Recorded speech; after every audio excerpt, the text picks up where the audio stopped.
Sahih al-Bukhari volume 6 volume 6 hadith number 79. hadith number 79. Let me read it. Here it says, narrated Abdullah bin Umar, the Jews brought to the prophet a man and a woman, they were caught in adultery. இந்த இடத்துல பார்க்கிறோம் அருமையான அந்த சம்பவத்திலே ஒரு சில நபர்கள் விபச்சாரத்திலே கையும் களவுமாக பிடிக்கப்பட்ட ஆணையும் பெண்ணையும் ஹஜ்ரத் முகமது இடத்திலே கொண்டு வந்தார்கள். And they asked Prophet Muhammad, what is your opinion? அவர்கள் அந்த ப்ராஃபட் முகமதை பார்த்து இதை பற்றி உங்களுடைய கருத்து என்ன என்று கேட்டார்கள். Prophet Muhammad says, bring the Torah. அதற்கு அருமையான ஹஜ்ரத் முகமது அவர்கள் சொன்னார்கள், உங்க தோராவை கொண்டு வாங்க. And they brought the Torah. அவர்கள் தோராவை கொண்டு வந்தாங்க. Prophet Muhammad says, you read. அந்த தோராவை வாசி என்று அவர் சொன்னார். And they read. அவர்கள் வாசித்தார்கள். And the adultery punishment was mentioned. அங்கே அந்த விபச்சாரத்துக்கு என்ன தண்டனையோ அந்த தண்டனை குறிப்பிடப்பட்டது. And even today it is mentioned. இன்றைக்கு வரைக்கும் அது குறிப்பிடப்பட்டு இருக்கிறது. In Deuteronomy chapter 22 verse number 22 and 23. உபாகமம் 22வது அதிகாரம் 22 முதல் 23 வசனங்களிலே அங்கே விபச்சாரத்துக்கு என்ன தண்டனை குறிப்பிடப்பட்டதோ அதே தண்டனை இந்த உபாகமத்துல இருக்குது. So what we find in the hadith here, இந்த ஹதீஸ்ல நம்ம என்னத்தை காண்கிறோம்? I will ask my dear brother PJ. நான் அருமையான சகோதரத்துல கேட்பேன், read it in front of us. எங்களுக்கு முன்பாக கொஞ்சம் வாசிச்சு காமிங்க. Verify it. அதை கொஞ்சம் வெரிஃபை பண்ணுங்க. If it is true, you have to accept it and then we will make a move. அது ஒருவேளை சரியாக இருக்கும் என்று சொன்னால் அதை நீங்க ஏற்றுக்கொள்ள வேண்டும். நம்ம இன்னும் முன்னேறி செல்வோம். Second, the problem is with their logic. அவர்கள் இரண்டாவதாக அவர்களுடைய தத்துவத்திலே ஒரு பிரச்சனை இருக்கிறது. They themselves has brought yesterday to Vatican and Sinaiticus Codex. நேற்று அவர்களே கொண்டு வந்தாங்க, வேட்டிகன் கோடெக்ஸ் கொண்டு வந்தாங்க, சினாட்டிக்ஸ் கோடெக்ஸ் கொண்டு வந்தாங்க. They said this was in the 4th century. அவர்கள் சொன்னாங்க இது 4வது நூற்றாண்டின் கோடெக்ஸ் என்றார்கள். It means it was before Prophet Muhammad, 200 years before. அப்படி என்றால் அவர்களுடைய கருத்துப்படியே ஹஜ்ரத் முகமதுக்கு முன்பதாக 200 வருஷங்களுக்கு முன்பதாக கொண்டு வரப்பட்ட கோடெக்ஸ். We have it. அது நம்ம இடத்துல இருக்கு. They have wrote it. அவர்களும் எடுத்திருக்காங்க. They have proclaimed it. அதை அறிவித்திருக்காங்க. But still the heart of the matter, prophecy of Muhammad, even they have not found. இன்னுமாக ஹஜ்ரத் முகமதை பற்றியதான தீர்க்க தரிசனத்தை அவர்களே கண்டுபிடிக்கவில்லை அதுல. So here from hadith it can be established Torah was there during Prophet Muhammad.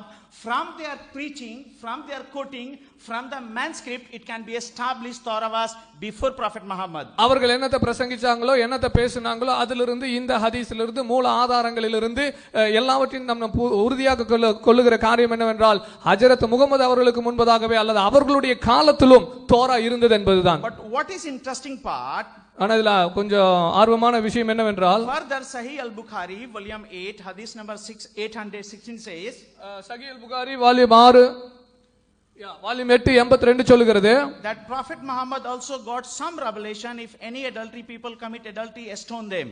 Volume 82ல சொல்லுகிறது ஒருவேளை விபச்சாரம் செய்திருந்தா அவர்களை கல்லெறிந்து கொல்லுங்கள் என்று. But Umar says, ஆனால் உமர் அவர்கள் சொல்லுகிறார், this is not in the Quran.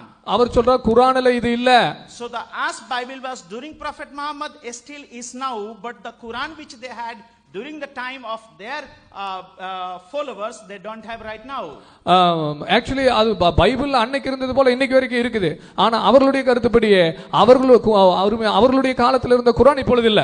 But we expect from them, ஆனால் நம்ம அவர்களிடத்தில் எதிர்பார்க்கிறோம், to do the public apologize. நம்ம பொதுவான ஒரு மன்னிப்பு அவர்கள் கேட்பார்கள் என்று எதிர்பார்க்கிறோம். Once again, மீண்டுமாக our friends said our raising questions on the basis of the Quran is not the right thing. அவர்கள் சொன்னாங்க குர்ஆனுடைய அடிப்படையில் நீங்க கேள்வி கேட்கிறது ஒரு சரியான காரியம் அல்ல என்று சொன்னார்கள். We should raise them only next weekend, they said. அவங்க சொன்னாங்க அடுத்த வாரத்துல தான் நீங்க இதை பத்தி கேள்வி கேட்கணும். Because today the topic is the Bible God's word. இன்னைக்கு உள்ள தலைப்பு பைபிள் இறைவனுடைய வேதமா வார்த்தையா என்பதுதான். Once again, it's very clear that they have not followed the logic of the debate, logic of the argument right from yesterday. நேற்றிலிருந்து இப்போ வரைக்கும் விவாதத்துக்குரியதான தத்துவத்தை அவர்கள் கடைபிடிக்கவில்லை என்பது தெள்ள தெளிவாகிறது. We are here to debate TNTJ friends. நாம இங்க வந்திருக்கிறது TNTJ நண்பர்களோடு கூட விவாதிக்கிறதுக்கு தான். They are Muslim friends. அவர்கள் இஸ்லாமிய நண்பர்கள். And now I would like to ask PJ sir, நான் PJ சார் இடத்துல கேட்க விரும்புகிறேன் a couple of questions. ஒரு சில கேள்விகளை. Are you coming to this debate with us Christians as an atheist or a Muslim? நீங்கள் ஒரு நாத்திகராக இருந்து கொண்டு அல்லது நாத்திகராக இருந்து கொண்டு எங்களிடத்துல விவாதிக்க வருகிறீரா அல்லது முஸ்லீமாக இருந்து கொண்டு எங்களிடத்துல விவாதிக்க வருகிறீரா? My second question. இரண்டாவது கேள்வி, if you are coming for the debate as a Muslim, நீங்கள் ஒரு முஸ்லீமாக இருந்து இந்த விவாதத்துக்கு வருவீர் என்றார், then tell me if you believe in the Quran to be God's word or not. குர்ஆன் இறைவனுடைய வார்த்தை என்பதை நீங்கள் விசுவாசிக்கிறீர்களா அல்லது இல்லையா? And I know you will say, yes, I believe. நீங்க சொல்லுவீங்க ஆமாமா நான் அதை இறைவனுடைய வார்த்தை என்று விசுவாசிக்கிறேன். And if you believe that the Quran is God's word, நீங்கள் அந்த குர்ஆன் இறைவனுடைய வார்த்தை என்று விசுவாசிப்பீர்களானால், then you should believe in what the Quran says about Taurat, Zabur and Injil. தௌராத்தை பற்றியும் ஜபூரை பற்றியும் இன்ஜிலை பற்றியும் குர்ஆன் என்ன சொல்லுகிறதோ அதை நீங்க விசுவாசிக்கணும். I was trying to quote in the morning, but my time was over. I will read it out now. இப்போ நான் அந்த காரியத்தை குறிப்பிடுவேன்.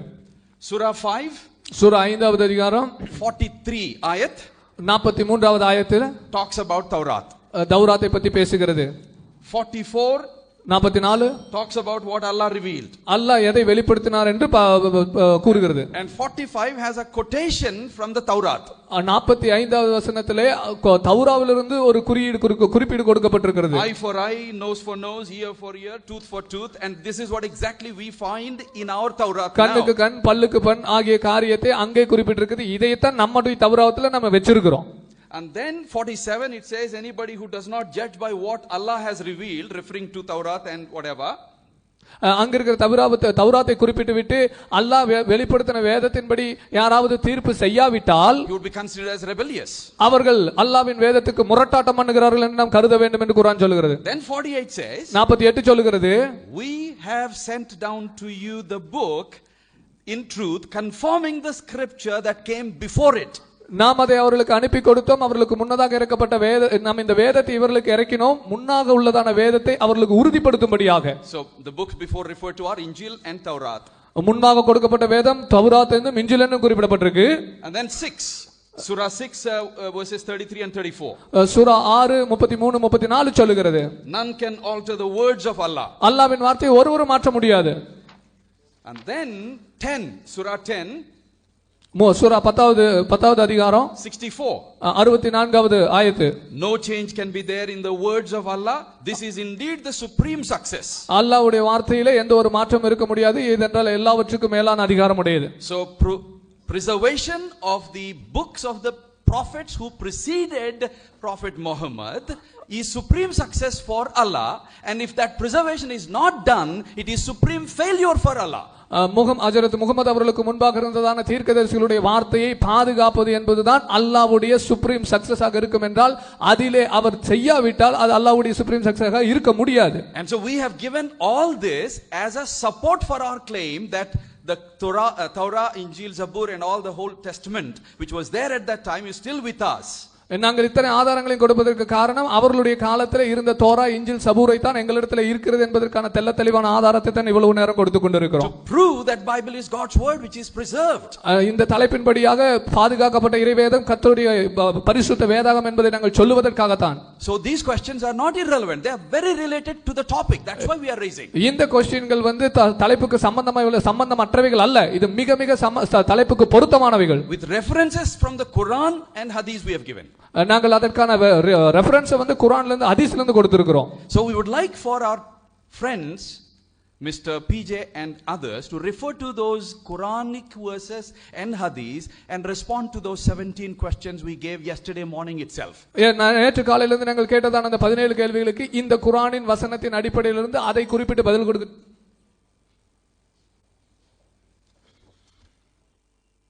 அஸ்ஸலாமு அலைக்கும் வரஹ்மத்துல்லாஹி வபரகாத்துஹு. அன்பிற்குரிய சகோதரர்களே, ஒரு பாரதூரமான தப்பை செய்துவிட்டு எவ்வளவு துணிவோடு அதை நியாயப்படுத்துகிறார்கள் என்பதற்கு இப்போ பேசின ஆதாரமாக இருக்குது. இது அவங்க கொடுத்த பேப்பர். இதில் ஆன்லைன் பிஜேயில் எடுத்தோன்னு சொல்லலை. ரஹ்மத் ட்ரஸ்ட்டு 4ஆம் பாகம் பக்கம் 321 இப்படி ஆன்லைன் பிஜேயில் இருக்குதான். ஆன்லைன் பிஜேங்கிற இணையதளத்தில் பக்கத்தை போடவே மாட்டோம், பாகத்தையும் எந்த ஒன்றுக்கும் போடவே மாட்டோம். இப்போ ஆன்லைன் பிஜே ஓப்பன் பண்ணவும் முடியாது, லைவ் ஓடுறதுனால மற்ற ஆப்ஷன்கள் நிறுத்தப்பட்டிருக்குது.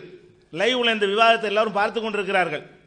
அப்போ ஆன்லைன் பிஜேயில் எடுத்தோன்னா நீங்கள் ரஹ்மத் ட்ரஸ்ட்டு பாகம் 4 பக்கம் 321 போட்டிங்களே, இது சுட்டு தான் போட்டிங்கன்ற நிரூபணமாவதா இல்லையா?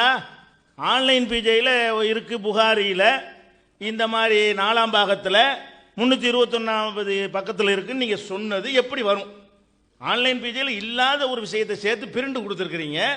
அந்த பிரிண்டுடைய தலைப்பை என்ன இருக்குது? ரஹ்மத் ட்ரஸ்ட்டு 4வது பாகம் பக்கம் 321 ஒரு பதிப்பகத்தை சொல்லி அதனுடைய பாகத்தை வால்யூம் சொல்லி அதனுடைய பேஜையும் சொல்லி போட்டிருக்கிறீங்கன்னா இது இப்போ கேட்குறீங்க ஆன்லைன் பேஜில் எடுத்தவங்கிறீங்க. இதில் ஆன்லைன் பேஜில் இது எடுத்து காட்டணும். ஆன்லைன் பேஜ்.comல ரஹ்மத் டெஸ்ட் பாகம் 4 பக்கம் 321 இப்போ காட்டினீங்கல்ல, அது ஆன்லைன் பேஜெல்லாம் எடுத்த ரஹ்மத் டெஸ்ட்டில் எடுக்கலைன்னா இப்படி காட்டணும். இல்லைன்னா சுட்டு எடுத்துட்டு வேற என்னமோ ஒரு செட்டிங் பண்ணுறீங்கன்னு அர்த்தம். திரும்பவும் சொல்கிறேன், இந்த மாதிரியான பைபிளில் செஞ்ச விளையாட்டு விளையாடாதீங்க. ஆதாரத்தை காட்டும்போது நீங்கள் இதைத்தான் காட்டினீங்க, சரியா? அது நாங்கள் தெளிவாக பதிவு பண்ணிக்கிறோம். நான் அந்த ரஹ்மத் டெஸ்ட்டுடைய புக்கை காட்டினேன், பாகத்தை காட்டினேன், பக்கத்தை காட்டினேன், புக்கையை வாசிச்சு உங்கள் முன்னாடி காட்டிட்டேன். கையில் கொடுத்து எடுத்தும் காட்ட சொல்லிவிட்டேன். புக்கில் இல்லை. ஒரு பேச்சுக்கு நான் சொல்கிறேன், ஒரு ஆன்லைன் பேஜ் ஒரு இணையதளத்தில் இருக்கிறது, ஒரு செய்தி தப்பாக இருக்குன்னு வச்சுக்கிடுவோம். புக்கில் ரெஃபரன்ஸ் பண்ணி காட்டுறோம். புக்கில் இல்லாட்டி என்ன அர்த்தம்? புக்கு ஆதாரமா ஒரு இணையதளம் ஆதாரமா? புக்கில் இல்லைன்னு காட்டின பிறகு அப்புறம் எனக்கு அதை பேசுகிறீங்க? இதுதான் மெயின் விஷயம். இதுக்கு ரொம்ப தூரம் நான் இதுக்கு தேவை கிடையாது. டாபிக் வருவோம். அடுத்து என்னன்னு கேட்டால் முக்கியமான விஷயம் இதை தான் திருப்பி திருப்பி சொல்லிட்டு இருக்கிறாங்க. இதுக்கு தான் பதில் சொல்லி நம்ம நிப்பாட்டி இருக்கிறோம். மறுபடியும் என்ன செய்கிறாங்க? அதையே பதிலாக சொல்கிறாங்க. முகமது நபிட்ட தௌராத்தை கொண்டு வந்தாங்க, அந்த இந்த கல்லெறியக்கூடிய தண்டனை அதில் இருக்கிறது, அதை எடுத்து காட்டினார்கள்லாம் சொல்கிறாங்க. தௌராத்து முகமது நபி காலத்தில் இருக்குதுங்கிறது தான் இப்போ உங்களுடைய வாதம். அதைத்தான் நான் நிப்பாட்டி வச்சுட்டு போனேன் என்னுடைய கடைசி உரையில். அதுக்கு தான் பதில் சொல்கிறேன். அப்போ இப்போ சொன்ன செய்திக்கும் சேர்த்து தான் இது பதில். இப்போ சொன்னாங்க இல்லையா, அது எல்லாமே ஒரே ஒரே ஒரு கேள்வி தான். அதாவது இஸ்லாத்தில் குரான்லையும் ஹதீஸ்லையும் தௌராத்தை பற்றி சொல்லப்பட்டிருக்கிறது, சரியா? தௌராத்து கண்டிப்பாக நாங்கள் ஏற்றுக்கொள்வோம். ஆனால் ஒரு விஷயத்தை நீங்கள் சிந்தனையாளர்கள் புரிந்து கொள்ள வேண்டும். ஒரு ஆளை பற்றி நம்ம சொல்கிறோம், ஒரு ஆளை பற்றி அறிவிப்பு செய்கிறோம். யார்? இப்போ ஜெரி தாமஸ்ன்னு ஒரு ஆள் இருக்காரு அப்படின்னு சொல்கிறோம். அவர் எப்படி இருப்பார்? அவருக்கு சில அடையாளங்களை எல்லாம் சொல்கிறோம். ஒரு கண் இப்படி இருக்கும், மூக்கு இருக்கும், கைகாலெலாம் இருக்கும், என்னென்னவோ அடையாளமெல்லாம் சொல்கிறோம். இப்போ இத்தனை அடையாளங்களும் கொண்டவராக அவர் இருந்தால் தான் அவர். இப்போ நான் என்ன சொல்கிறேன்னு கேட்டால், அவர் மாதிரியாக ஒரு கண் உள்ள ஒருத்தர் இருக்காருன்னு வைங்க, இந்த கண் அவர் மாதிரி இருக்குல்ல, அதனால் அவர் தான் சொல்ல இயலாது. மூக்கு அதே மாதிரி இருக்கணும்ல. நான் 10 அடையாளம் சொல்லியிருக்கிறேன். மூக்கு இப்படி இருக்கணும், கண் இப்படி இருக்கணும், காது இப்படி இருக்கணும், இவர் தான் அந்த ஆள் அப்படின்னு சொன்னால் நீங்கள் என்ன செய்யக்கூடாது? கண்ணை மட்டும் காட்டிட்டு அவர் தாங்க கூடாது. ஒரு ஆளுக்குரிய அடையாளங்களை சொன்னால் அனைத்து அடையாளங்களும் பொருந்ததான் செய்யும். ஒரு சில அடையாளங்கள் பலர்கிட்ட இருக்கும். ஒருத்தர் கண்ணு மாதிரி இன்னொருத்தர் கண்ணு இருக்கும், ஒருத்தர் மூக்கு மாதிரி இன்னொருத்தர் மூக்கு இருக்கும், எல்லாம் சேர்ந்து இருக்க வேண்டும். இப்போ நம்ம என்ன சொல்கிறோன்னு கேட்டால், தௌராத்தை பற்றி குரானில் சொல்லப்படுகிறது. குரானில் தௌராத்துக்கு சில அடையாளங்களும் சொல்லப்பட்டிருக்குது. அந்த தௌராத் உங்கள்கிட்ட இருக்குதா இல்லையா? அதுக்கு குரானே எங்களுக்கு அடையாளம் சொல்கிறது. என்ன அடையாளம் என்றால், அதாவது அவங்க எடுத்து காட்டின வசனத்தில் உள்ள ஒரு வசனம் தான் இது. 7வது அத்தியாயம் 157வது வசனத்தில் இருக்கிறது. அதாவது முகமது நபியை பற்றி தௌராத்திலையும் இஞ்சிலிலையும் இப்படி எழுதப்பட்டிருக்குன்னு ஒரு வசனம் சொல்லப்பட்டிருக்கிறது. எப்படி வசனம்? முகமது நபியை பற்றி தௌராத்தில் இப்படி ஒரு வசனம் இருக்கிறது, இஞ்சிலில் ஒரு வசனம் எப்படி இருக்கிறது? எஜ்தூனஹு மக்தூபன் ஐந்தஹும் ஃபித் தௌராத்தி வல் இஞ்சில். தௌராத் இஞ்சில் என்ற 2 வேதங்களிலும் இப்படி எழுதப்பட்டிருப்பதை அவர்கள் பார்க்கிறார்கள். அவங்க கையில் உள்ள புஸ்தகத்திலே பார்க்கிறார்கள். என்ன வாசகம்? ஒரு வசனம் பைபிள், அதாவது தௌராத்தில் உள்ள ஒரு வசனம், இஞ்சிலில் உள்ள ஒரு வசனம் குர்ஆன் எடுத்து காட்டுகிறது. அந்த மக்கள் காலத்தில் அது இருந்தது. என்ன வசனம்? யஅமுருஹும் பில் மாரூஃப். இனி வரக்கூடிய முகமது நபி அவர்கள் நன்மையான காரியத்தை மக்களுக்கு எடுத்து சொல்வார்கள். வயன்ஹாஹும் அனில் முன்கரி, தீமையான காரியத்தை தடுப்பார்கள். ஒய் ஹல்லில் ஒய் ஹில்லுலஹுமு தையிபாத், நல்ல விஷயங்களை அவர்கள் அனுமதிப்பார்கள். ஒய் ஹர்ரிமு அலைஹிமுல் ஹபாயிஸ், கெட்ட விஷயங்களை எல்லாம் தடை செய்வார்கள். ஒய் யலவு அன்ஹும் இஸ்ரஹும் வல் அகலாலத்தை காணத் அலைஹும், அவர்கள் மீது உள்ள சுமைகளையும் விலங்குகளையும் உடைத்து எறிவார்கள்.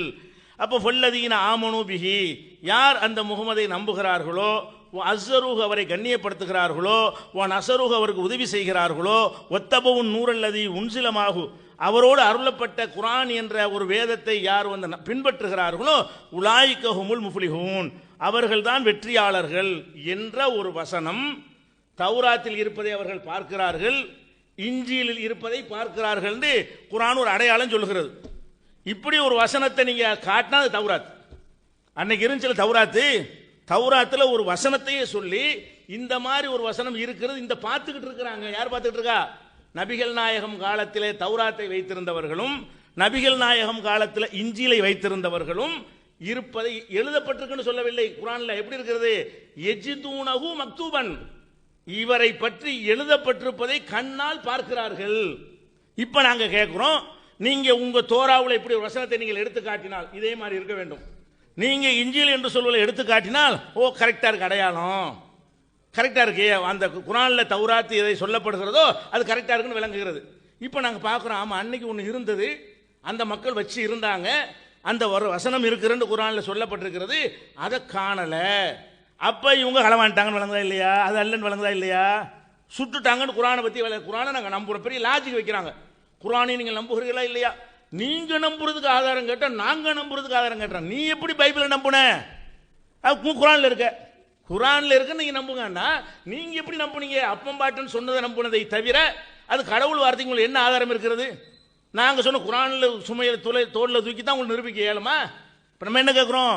அடையாளம் நம்பர் 1 குர்ஆன்ல சொல்லப்பட்டிருக்கிறது, தௌராத்தில் இப்படி ஒரு வசனம் இருக்கிறது, இஞ்சிலில் இப்படி ஒரு வசனம் இருக்கிறது என்றால் நீங்கள் புதிய ஏற்பாட்டிலையும் பழைய ஏற்பாட்டிலையும் இந்த மாதிரி ஒரு வசனத்தை காட்டிட்டீங்கன்னு சொன்னா அதுதான் தௌராத் என்று நாங்கள் ஒத்துக்கொள்கிறோம்.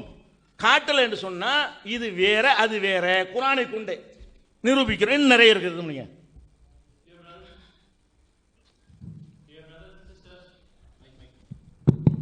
Dear brothers and sisters, again, the other side, they are repeating a grave defect here. They gave us an evidence. If you see the printout, it is clearly mentioned that they have taken this evidence from Rahmat Trust, volume 4, page number 321. Now, when we are asking for evidence again, they are showing it from onlinepj.com. Now, it is very sure that in onlinepj.com, for anyone for that matter, you can go to the site and see. In onlinepj.com, we will never reference like Rahmat Trust, volume 4 and page number 321. This is mistake number 1.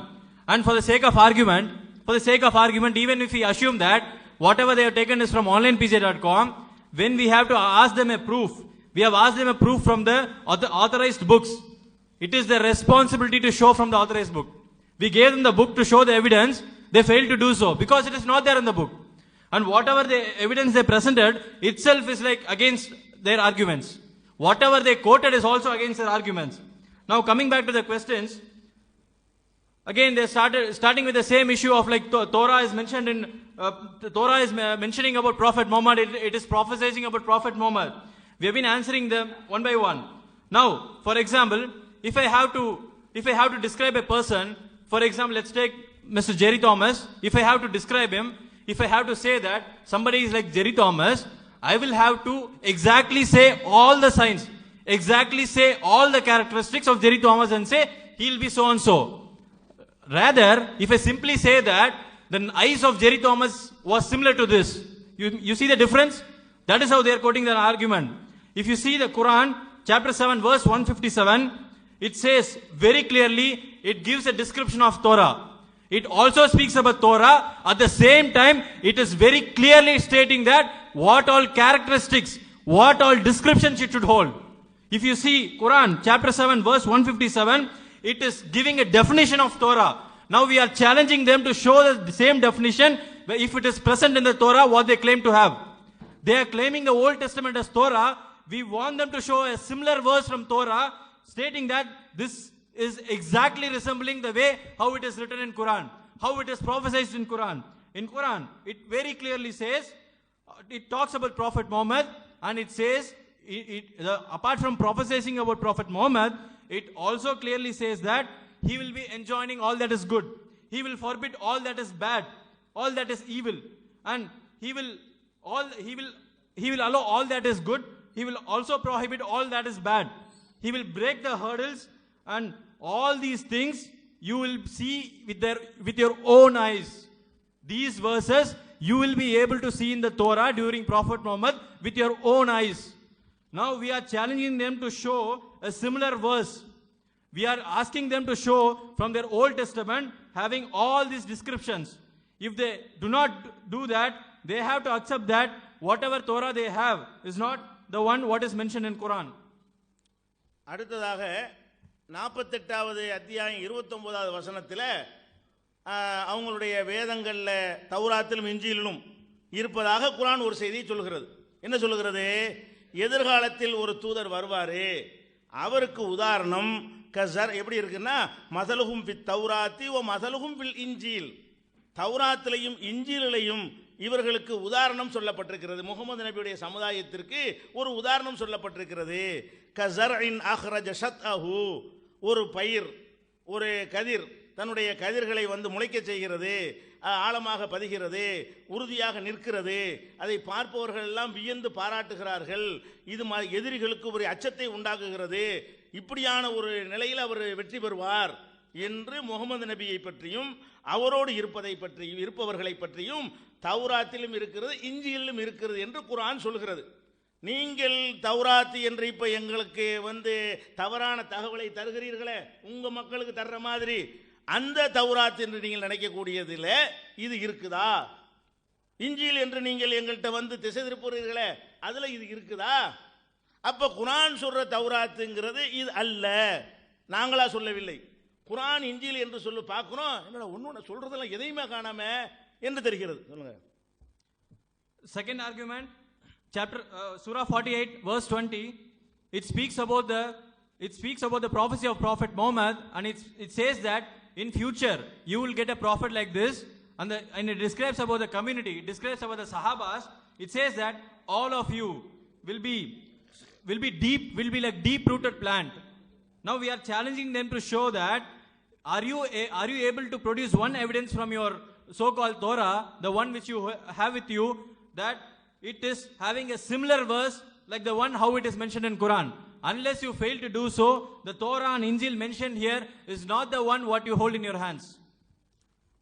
அடுத்ததாக இந்த முக்கியமான பிரதானமான அடையாளம் பல வசனங்களில் சொல்லப்பட்டு அவங்களும் வாதத்தில் எடுத்து வைத்தார்கள். குர்ஆன் என்பது தௌராத்தையும் இஞ்சிலையும் மெய்ப்பிக்கிறது. முசத்திகன் லிமா பைன எதைஹி, முன்னாடி உள்ள அந்த 2 வேதங்களையும் இது மெய்ப்படுத்த வந்திருக்கிறது என்று இருக்கிறது. அப்ப இது முக்கிய அடையாளம். குர்ஆன் என்ன கான்செப்டை உலகத்துக்கு சொல்கிறதோ அதைத்தான் தௌராத்து சொன்னது, அதைத்தான் இஞ்சில் சொன்னது. அது முக்கியமான கான்செப்ட் என்ன? கடவுள் ஒருவன், 3 அல்ல, கடவுளுக்கு மகன் அல்ல. இப்படி சொன்னாதான் அது இஞ்சில், இப்படி சொன்னாதான் அதுக்கு பேர் தௌராத். தௌராத் என்ன சொல்லணும்? குர்ஆன் சொல்வதை மெய்ப்பிக்க வேண்டும். அதை பெரிய ஆதாரமாக எடுத்து உங்க குர்ஆனை மெய்ப்பிக்கும் சொல்லப்படுங்க. எந்த மெய்க்கிறது? குர்ஆனை அப்புறம் படிங்க, ஒவ்வொரு கொள்கையாக எடுப்போம். அதெல்லாம் எதிர்ப்பா இருக்கா, ஒத்து இருக்குதா? எதிர்ப்பா இருப்பது எப்படி தௌராத்தா இருக்க முடியும்? ஒத்து இருக்கிறதுல தௌராத்துன்னு குர்ஆன் சொல்லுகிறது. அது ஒத்து இருக்க வேண்டும். நீங்க உங்கள் திருநீட்டி இருக்கக்கூடாது, ஒரு கடவுள் இருக்க வேண்டும், கடவுளுக்கு மகன் இல்லை என்று இருக்க வேண்டும். அதெல்லாம் இருக்குதா? தீண்டாமை இருக்குதா? அவன் வரக்கூடாது, இவன் சொரியன் வரக்கூடாது, ஊனமுற்றவன் வரக்கூடாது, விதை நசுங்கியவன் வரக்கூடாதுன்னு எழுதி வச்சுக்கிறீங்களே, அப்படி குர்ஆன்ல அது மாதிரி கான்செப்ட் எங்க குர்ஆன்ல இருக்கிறதா? அதே மாதிரி பிறவி பாவம் இருக்குதா? ஒருத்தன் பாவத்தை ஒருத்தன் சுமக்க முடியாது என்று குர்ஆன் சொல்கிறது. நீங்க யாரோ செஞ்ச பாவத்தை யாரோ சுமக்கிறார் என்று சொல்கிறீர்கள், யாருடைய பாவத்துக்கு யாரோ பலியானார் என்று சொல்கிறீர்கள். இந்த கான்செப்டை அடிச்சு நொறுக்குகிறது குர்ஆன். அப்ப குர்ஆனுக்கு எதிரான ஒரு சித்தாந்தம் குர்ஆன் சொல்லக்கூடிய தௌராத் எப்படி இருக்கும்? ஒரு இறைவனிடம் இருந்து வந்த ஒரு செய்தி, ஒரு கருத்தை தானே சொல்லணும். அப்ப குர்ஆன் பெரிய அடையாளமாக சொல்கிறது, முன் உள்ளதை மெய்ப்பிக்கும். தௌராத்தை குர்ஆன் மெய்ப்பிக்கும், குர்ஆனை தௌராத் மெய்ப்பிக்கும். இஞ்சிலை குர்ஆன் மெய்ப்பிக்கும், குர்ஆன் இஞ்சிலை மெய்ப்பிக்கும். அப்ப இப்படியான ஒரு வேதம் அன்றைக்கு இருந்தது. நீங்க இப்ப காட்டினார்ல லிஸ்ட் போட்டு நீங்க 16ஆம் நூற்றாண்டுல 16 நூற்றாண்டு 400 வருஷத்துக்கு பிறகு முன்னாடி 19ஆம் நூற்றாண்டு 100 வருஷத்துக்கு முன்னாடி எடுத்து வச்சுக்கிட்டு இது 400 வருஷத்துக்கு முந்தினது, இது 1000 வருஷத்துக்கு முந்தினதுன்னு என்ன செய்றீங்க? நீங்க சொல்லிக் கொண்டிருக்கிறீர்கள். இதுல இருக்கே தவிர இது எப்படி தௌராத்தா இருக்கு, இது எப்படி இஞ்சிலா இருக்கு? நீங்க எடுத்ததை போன நூற்றாண்டுல எடுத்திருக்கிறீங்க, 100 வருஷத்துக்கு முன்னாடி எடுத்திருக்கிறீங்க. 19ஆம் நூற்றாண்டுல 16ஆம் நூற்றாண்டுல கண்டுபிடிச்ச மூலப்பிரதி எடுத்தா 400 வருஷத்துக்கு முந்தி எடுத்திருக்கிறீங்க. அப்ப நபிகள் நாயகம் அதுக்கு முந்தின நாள்ல அதுக்கு முந்தி உள்ள மிஸ்ஸிங் இப்பதான் எடுத்திருக்கிறீங்க. Similarly, if you see, they have quoted another verse from Quran wherein it is clearly mentioned in the Quran that Torah and Injil will confirm what Quran says. But if you read the teachings of Quran, it will be totally contradicting each other. If it is prophesied that Torah and Injil will be confirming Quran, the very Quran preaches about believing in one God, monotheism. But it does not preach that God is having a son. It does not preach about Trinity. Number 2, Quran is against untouchability. But the Leviticus, whatever we gave, the so-called Old Testament you hold now, it is preaching untouchability. Now, coming to sin and salvation, about sin, Quran very clearly defines that one cannot be held for another sin. Another person committing sin, one cannot hold it. So it is also clearly saying that, it also affirms that Quran is not in sync with what Torah and Bible is. Bible and Torah are corrupted, but Quran has all these principles which you will not find any longer. Apart from that, in 16th century and 19th century proofs, whatever we have produced, all these are proving that all these are after Quran was revealed. Now how can you take this as an evidence and say that this was talking about Quran? The books whatever you described after the 16th and 19th century, with that you cannot make strong arguments here.